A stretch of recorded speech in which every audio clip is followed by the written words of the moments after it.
మందుబాబుల ఆలోచనలు ఆకాశంలో విహరిస్తూ ఉంటాయి. వారు మందు కొట్టినప్పుడు ఒకలా ఆలోచిస్తారు. మత్తు దిగాక మరోలా ఆలోచిస్తారు. దీర్ఘకాలం మద్యపానానికి అలవాటు పడిన వారు వ్యసనానికి బానిసలవుతారు. దశల వారీగా నాలుగో స్థాయికి చేరుతారు. Stage 1, stage 2, stage 3, stage 4.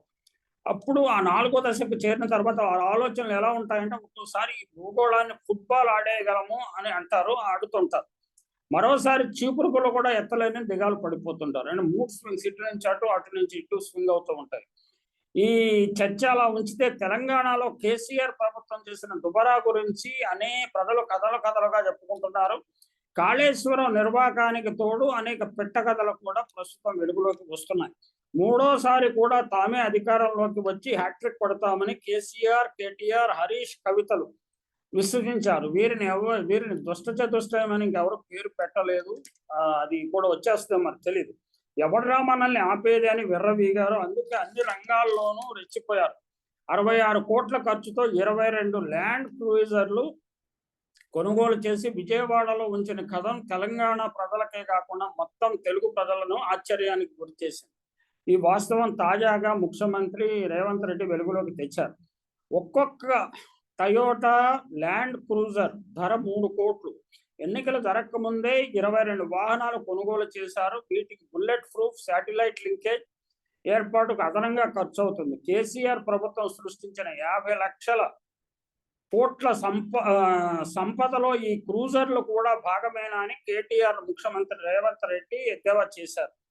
KTR, Harish దుష్టత్రయం 1,00,000 కోట్ల రూపాయలకు పైగా ప్రజాధనాన్ని దోచుకున్నదని ముఖ్యమంత్రి ఆరోపిస్తూ రెవెన్యూ రికవరీ చట్టం ఉపయోగించి దోపిడీ చేసిన మొత్తాన్ని కక్కిస్తామని అంటున్నారు.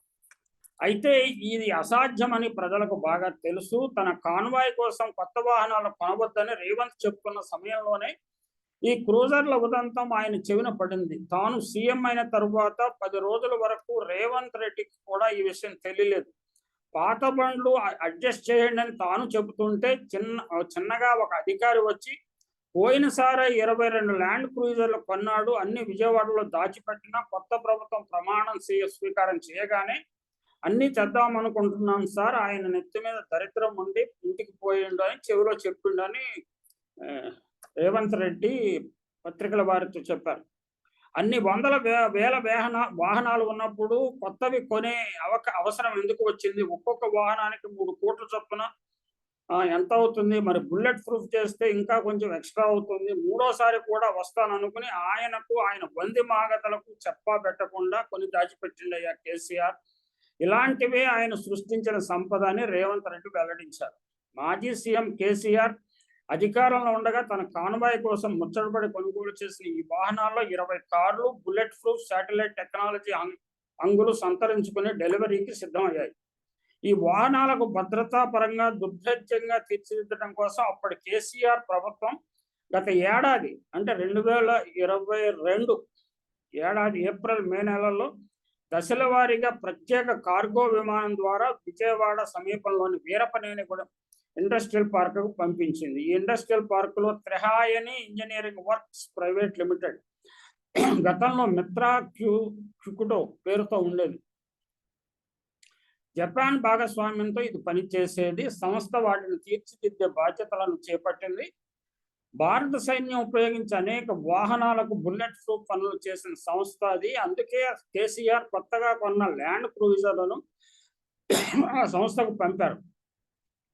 బుల్లెట్ ప్రూఫ్ పనులతో పాటు ఉపగ్రహ ఆధారిత సాంకేతిక వ్యవస్థను వాటిలో ఏర్పాటు చేశారు. కారు చుట్టూ వ్యక్తుల పరిసరాలలో ఏమి జరుగుతుందో కూడా లోపల అమర్చిన స్క్రీన్లపై చూసి తెలుసుకునేలా ఏర్పాట్లు జరిగాయి. వాస్తవానికి ఈ వాహన శ్రేణి తెలంగాణ అసెంబ్లీ ఎన్నికలకు ముందే సిద్ధం కావాలి.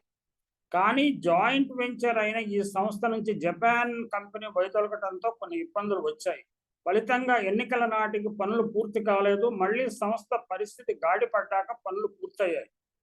ప్రభుత్వ సొమ్ముతో కొన్న వాహనాలు కాబట్టి డెలివరీకి సిద్ధమైన ఈ వాహనాలను రేవంత్ రెడ్డి తీసుకోవాల్సి ఉంది. రేవంత్ రెడ్డి సర్కార్ అయితే ఈ భద్రతా కట్టుదిట్టాలకు దూరంగా ప్రజలకు దగ్గరగా ఉండాలనుకునే రేవంత్ రెడ్డి ఈ కాన్వాయ్ను ఉపయోగిస్తారా లేదా అన్నది ప్రస్తుతం అధికారుల్లో చర్చనీయాంశమైంది. బీఆర్ఎస్ పార్టీ ఏర్పాటు చేసి మహారాష్ట్రలో కూడా ఎంపీ ఎన్నికల్లో పోటీ చేయాలనుకున్న కేసీఆర్ ఈ క్రూజర్లలో మహారాష్ట్రపై దండు పెడలాలని ఆలోచన చేశారో ఏమో. మూడ్ స్వింగ్లకు చిరునామాగా మారిన కేసీఆర్ ఏ క్షణంలో ఈ క్రూజర్ల కొనుగోలు నిర్ణయం చేశారో క్రమంగా